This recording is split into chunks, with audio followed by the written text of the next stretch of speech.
राग की उत्पत्ति में ये स्फटिक मणि भी निमित्त नहीं, अने उसका उत्पाद भी निमित्त कारण नहीं है। तो निमित्त कारण कौन, ऐसा प्रश्न आएगा।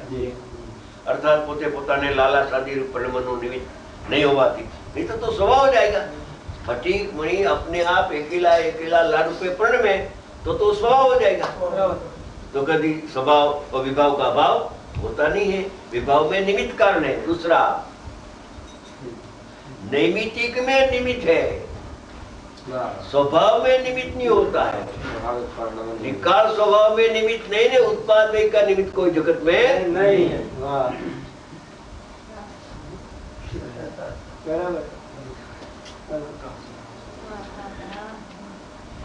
निमित्त तो नैमित्तिक में निमित्त का भाव आता है। नैमित्तिक कभी होता है कि अपने स्वभाव से च्युत हो।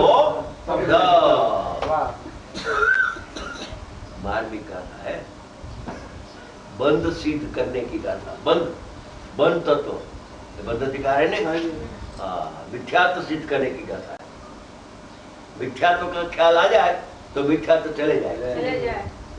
मिथ्यात्व की उत्पत्ति का कारण ख्याल में आवे तो मिथ्यात्व की उत्पत्ति होती नहीं है। मिथ्यात्व की उत्पत्ति क्या, मूल कारण क्या, दर्शन में तो निमित्त कारण है। मूल तो इधर से होता है मिथ्यात्व की उत्पत्ति।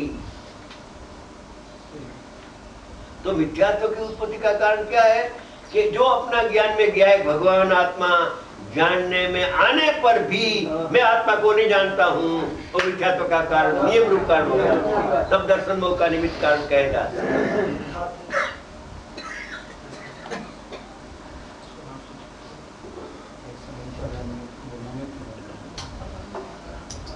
अकेला एकला आत्मा मिथ्यात्व रूपे परिणमता नहीं, અને उसका उत्पाद भी कारण नहीं है।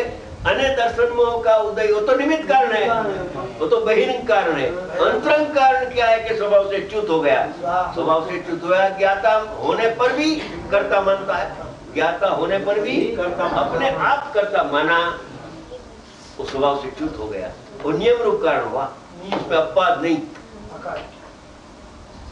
कर्म का उदय होने पर भी आत्मा वहां से हटकर आत्मा में जा सकता है, तो उदय निमित्त कारण नियम रूप नहीं रहा। राग की उत्पत्ति में जैसन आचार्य भगवान ने लिखा कहा है कि कर्म का उदय नियम रूप कारण नहीं है, शुद्ध स्वभाव से च्युत होना नियम रूप कारण है। इसमें अपवाद नहीं है। अपने को भूल गया तो स्वभाव से च्युत हो गया। मैं ज्ञाता हूं माना करता, स्वभाव से च्युत हो गया, ज्ञाता नहीं रहा। मैं ज्ञाता हूं, होना चाहिए, रहना चाहिए, मगर मैं करता हूं।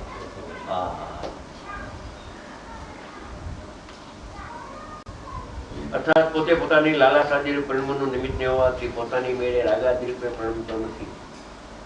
સ્ફટિક મણિ की बात चलती है।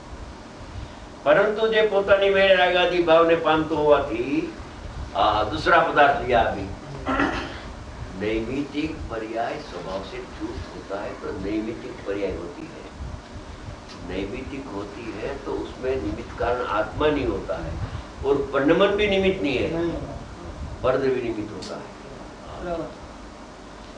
दो निमित्त का निषेध किया। त्रिकाल स्वभाव निमित्त नहीं होता है, उत्पाद भी निमित्त नहीं होता है।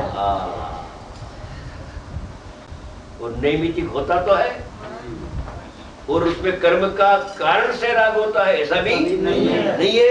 अरे नैमित्तिक हो भी तो हुआ तो था ही, तो उसका नियम रूप कारण को के ज्ञाता होने पर भी कर्ता मानता है, अकर्ता होने पर भी कर्ता मानता है। अपना उपयोग में भगवान आत्मा जानने में आ रहा है, उसको निषेध करता है कि मैं आत्मा को जानता, वो स्वभाव से च्युत हुआ तो बंद हो गया। मिथ्यात्व की पर्याय प्रकट, जब मिथ्यात्व की पर्याय प्रकट हो रही तो दर्शन मोह का कर्म का निमित्त कारण कहा जाता।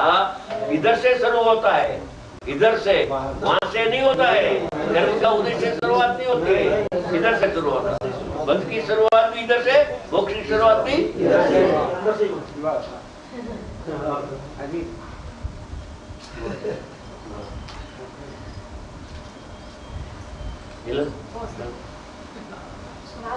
माने ज्ञाता को कर्ता माने, ज्ञाता का कर्ता माना वो बंद हो गया, विख्यात हो गया। शुद्ध को अशुद्ध मानना, परिपूर्ण को अपूर्ण मानना, अबद्ध को बद्ध मानना, ये स्वभाव से च्युत हो गया। जैसा स्वभाव है ऐसा नहीं मानना, उसका नाम भावबंध है। और भावबंध होता है तो निमित्त कारण होता है, भावबंध नहीं हो तो निमित्त की प्रश्न नहीं होता। स्वभाव में निमित्त नहीं होता है, स्वभाव में निमित्त नहीं होता है, विभाव में निमित्त होता है। वो विभाव में निमित्त होने पर भी वो जो निमित्त है कर्म का उदय, वो नियम रूप कारण नहीं है। नियम रूप कारण से च्युत होना हो। तजय शुद्ध ने बंद है, ग्रह शुद्ध ने मुक्त। ओ बस ओ बात चलती है। स्वभाव से च्युत होना वही विभाव का नियम रूप कारण। बस नियम रूप कारण विभाव हो गया। जब विभाव हो गया तो विभाव में पर पदार्थ निमित्त पर संगे, पर पदार्थ निमित्त होता है, आत्मा निमित्त नहीं होता है। विभाव में आत्मा निमित्त नहीं होता है। और विभाव की उत्पत्ति का नियम रूप कारण कर्म का उदय भी नहीं है। स्वभाव से च्युत होना नियम रूप कारण होगा।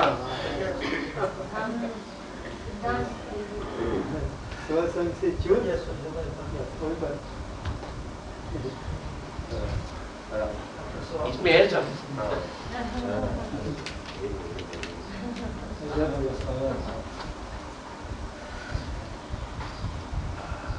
પરંતુ જે પોતાની મેળે રાગાદી ભાવને પામતો હોવાથી સ્ફટિક મણીને રાગાદીનું નિમિત્ત થાય છે। रागादि का लाल पर्याय होती है ने, उसका निमित्त कारण कौन?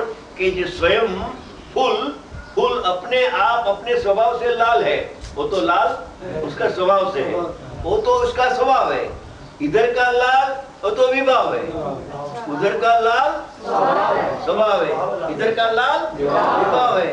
और इधर का लाल विभाव हुआ, उसका निमित्त कारण नियम रूप कारण वो नहीं है। वो कारण हो तो लाल ही होना चाहिए, होता नहीं है, समझे? और जो लाल पर्याय उत्पन्न होती है उसका निमित्त कारण लाल गुण है, मगर उपादान कारण कौन? एक तत्समय की पर्याय।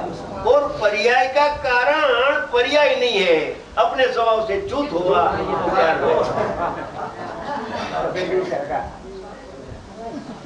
सूक्ष्म है।